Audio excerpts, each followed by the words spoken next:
Friend, मैं हूं शेखर गुप्ता, आपका स्टॉक फाइनेंसर कोच। आज हम बात करेंगे स्टार्टअप फंडिंग के बारे में, जो हमारे स्टार्टअप कोर्स का 14 पार्ट है।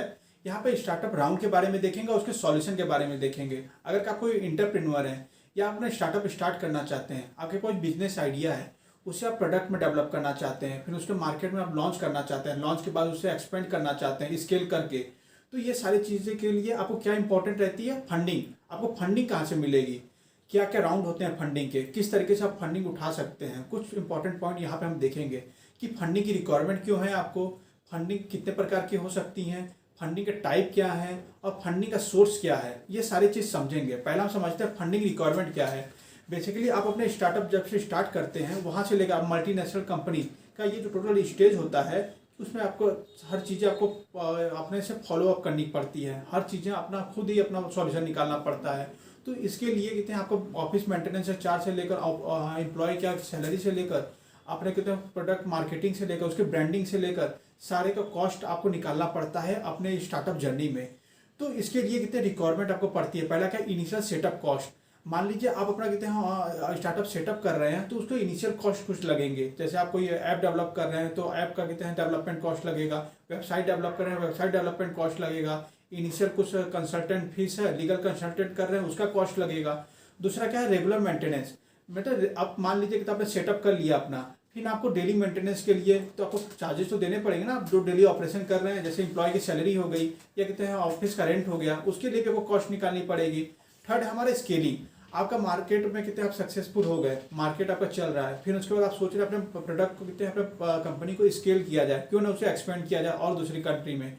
तो उसके कितना मार्केटिंग कॉस्ट जो आएंगे, आप नए एम्प्लॉय को भी हायर करेंगे, न्यू कंसल्टेंट को भी हायर करेंगे, अपना ब्रांडिंग करेंगे, तो उसके लिए भी आपको कॉस्ट चाहिए, तो आपको स्केल यहाँ पे मिल जाएंगे। अब हम जानते हैं टाइप्स ऑफ फंडिंग कितनी होती है। बेसिकली आप किस तरीके से आपको फंडिंग मिल सकती है, तीन प्रकार की होती है। पहला क्या, इक्विटी फंडिंग। दूसरा क्या होता है, डेब्ट फंडिंग। थर्ड होता है ग्रांट्स। इक्विटी में हम लोग क्या करते हैं कि अपने कुछ शेयर मतलब डाइल्यूट कर देते हैं, मीन्स अपने शेयर कितने किसी इन्वेस्टर को प्रोवाइड कर देते हैं, वो उसकी जगह आपको कुछ अमाउंट प्रोवाइड करता है अपने स्टार्टअप को रन करने के लिए और एक्सपेंड करने के लिए। और दूसरा होता है आपका डेब्ट फंडिंग में आप किसी बैंक से लोन लेते हैं, कोई फाइनेंशियल इंस्टीट्यूट से लोन लेते हैं, उसमें आपको इंटरेस्ट देना पड़ता है, वो जो लोन अमाउंट आप ले रहे हैं, और उस हिसाब से टोटल आपको प्रोवाइड करना पड़ता है उनको एट द एंड। अब थर्ड होता है हमारा ग्रांट। गवर्नमेंट कुछ स्कीम निकालती है, उसमें आपको ग्रांट प्रोवाइड करती है, उस ग्रांट के थ्रू आप कितने प्राइज मनी पा सकते हैं, वो कितने आपको उसमें कोई कुछ प्रोवाइड करने की जरूरत नहीं है। ये ग्रांट वाले तो गवर्नमेंट की स्कीम हो गए। पर हमारे जो बच्चे कहते हैं इक्विटी और डेब्ट, बेसिकली इक्विटी वाला कहते हैं आपके लिए सही रहता है डेब्ट के हिसाब से, क्योंकि इक्विटी में आपका क्या रहता है कि आपको कोई लोन प्रोवाइड करना नहीं रहता है, उसका इंटरेस्ट नहीं देना पड़ता। पर कहते हैं यहाँ पे आपको इन्वेस्टर की तरफ प्रेशर आता है कि वो कहते हैं आपको चाहता है कि आप जल्दी एक्सपेंड करें और स्केल अप करें, अपने प्रोडक्ट को इतना मार्केट में बढ़ाएं।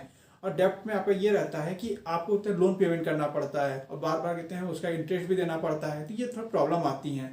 तो बेसिकली लोग क्या कहते हैं इक्विटी इन्वेस्टमेंट प्रीफर करते हैं अपने स्टार्टअप के लिए, क्योंकि अपना कुछ शेयर कहते हैं किसी इन्वेस्टर को देकर कहते हैं अपना कुछ पैसा अरेंज करना, वो बहुत इंपॉर्टेंट बात होती है। अब जानते हैं सोर्स ऑफ फंडिंग किस तरीके से हो सकती है। ये डिपेंड करता है आप स्टार्टअप में कौन स्टेज पे है, अर्ली स्टेज पे हैं कि लास्ट स्टेज पे हैं कि आईपीओ के स्टेज पे हैं या अर्ली ट्रैक्शन पे हैं, वो डिपेंड करेगा किस स्टेज पे है, उस हिसाब से आपको फंडिंग मिलेगी।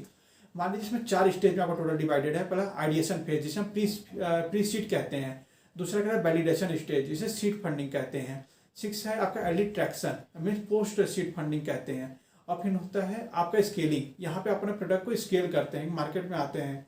जो हमारा कहते पहला होता है, जो मैंने आपको बताया मार्केट में किस तरीके से आप प्री सीड में आते हैं, मीन्स मार्केट में आपका आइडिएशन फेज क्या है, मीन्स अपने जो बिजनेस आइडिया है आपको बिजनेस प्रोटोटाइप में आप चेंज कर रहे हैं।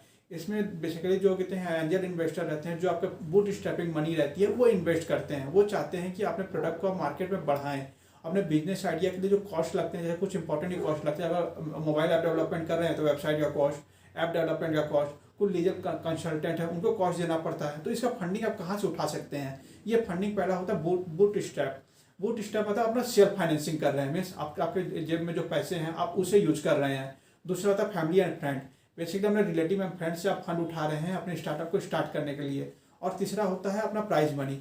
बेसिकली कहते हैं स्टार्टअप पिचिंग होता है, स्टार्टअप सबमिट होता है, स्टार्टअप फिनटेक होता है। आप वहाँ पे सब पार्टिसिपेट कीजिए, वहाँ से कुछ प्राइज मनी मिलती है, आप उसमें अपना स्टार्टअप के आइडिएशन फेज में जो हो रहा है उसमें इन्वेस्ट कीजिए। दूसरा होता है वैलिडेशन स्टेज, यहाँ पे आपका प्रूफ ऑफ कॉन्सेप्ट तैयार हो जाता है, मीन्स हाँ मुझे ये स्टार्टअप लॉन्च करना है, अभी मार्केट में मैं ला रहा हूँ, मतलब ये मिनिमम वाइबल प्रोडक्ट MVB, मतलब इस टाइप का ट्रायल फेज होता है ये। आप ट्रायल ला रहे हैं अपने स्टार्टअप का, मार्केट में उठा रहे हैं, हाँ इस तरह की ब्रांडिंग होगी, इस तरह के मुझे मार्केट करना है, इस तरह के MVB को कितने मुझे लॉन्च कर रहा हूँ मार्केट में। तो सारी चीज़ें इस कॉस्ट में टोटल इंक्लूड है। थोड़ा सा इसमें अधिक कॉस्ट लगता है क्योंकि आप मार्केट में आप इसे ला दिए हैं। अब मार्केट में कितने टोटल हर चीज़ें उसमें देखनी पड़ती है, उसकी मार्केटिंग किस तरीके से करनी है, उसे कॉस्ट लगेंगी, ब्रांडिंग किस तरीके से करनी है, एम्प्लॉय को टोटल किस तरीके से हायर करना है, लीगल कंसल्टेंट किस तरह हायर करना है। इसमें बेसिकली एंजल इन्वेस्टर का रोल आ जाता है। वो एंजल इन्वेस्टर बेसिकली आपको तो फंडिंग में मदद करता है, या कहते हैं इंक्यूबेटर भी आप ले सकते हैं। इंक्यूबेटर वो होते हैं जैसे वीवर्क का आपने नाम सुना होगा, इन्वो8 का नाम सुना होगा।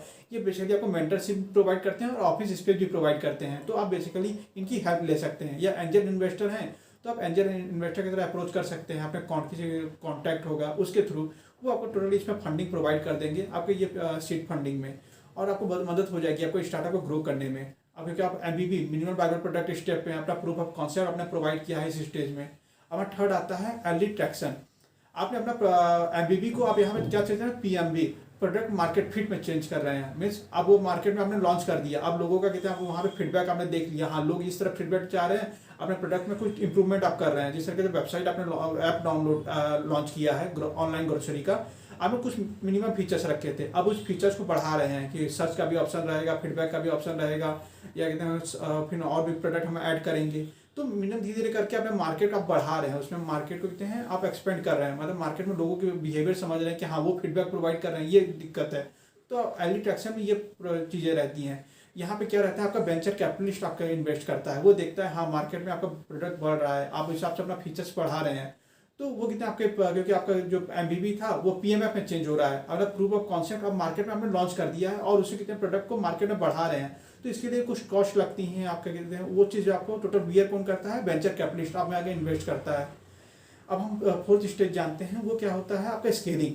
बेसिकली आपने प्रोडक्ट मार्केट में लॉन्च कर लिया, अब वो प्रोडक्ट अच्छे चल रहे हैं, अब उसे क्या करना है, आपको स्केल करना है, फिर जाकर आपको एक्सपेंड करना है और दूसरे कंट्री में भी।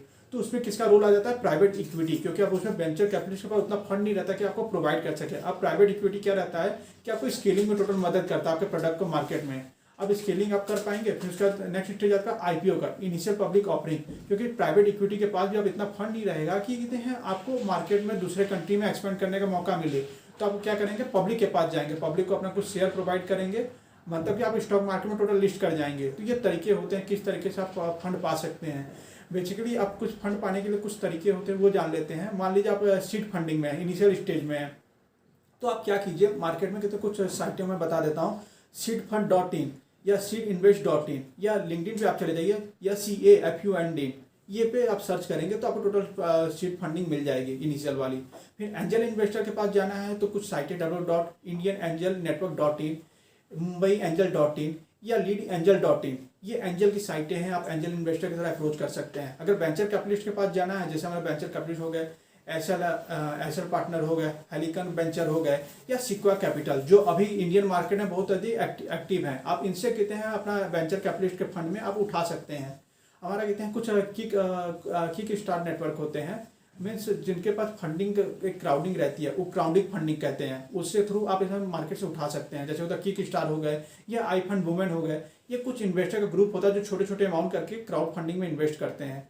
अब इस सब कौन से स्टार्टअप कितना फंडिंग पा रहे हैं और कौन का सीरीज फंडिंग चल रहा है, ए सीरीज फंडिंग चल रहा है, जैसे मैंने आपको बताया था, आपका कहते हैं अर्ली स्टेज में आपका क्या था, जो वेंचर कैपिटलिस्ट इन्वेस्ट करेगा तो आपका series A, series B, series C, series D, series E, ये टोटल फंडिंग अमाउंट टोटल चलता रहेगा। हर सीरीज में आपका डिफरेंट आएगा। सीरीज ए में आपका अर्ली स्टेज रहता है तो उसमें अमाउंट मिलेगा, मान लीजिए आपका सीड फंडिंग में आपको 3.5 करोड़ रुपये मिलता है। अगर सीरीज ए फंडिंग में आपको लोग 35 करोड़ मिलता है, सीरीज बी फंडिंग में 140 करोड़ मिलता है, सीरीज सी फंडिंग में 350 करोड़ मिलता है। ये अभी तक के डाटा हैं जो अभी तक एवरेज आपको मिलते हैं एवरेज सीरीज राउंड फंडिंग में।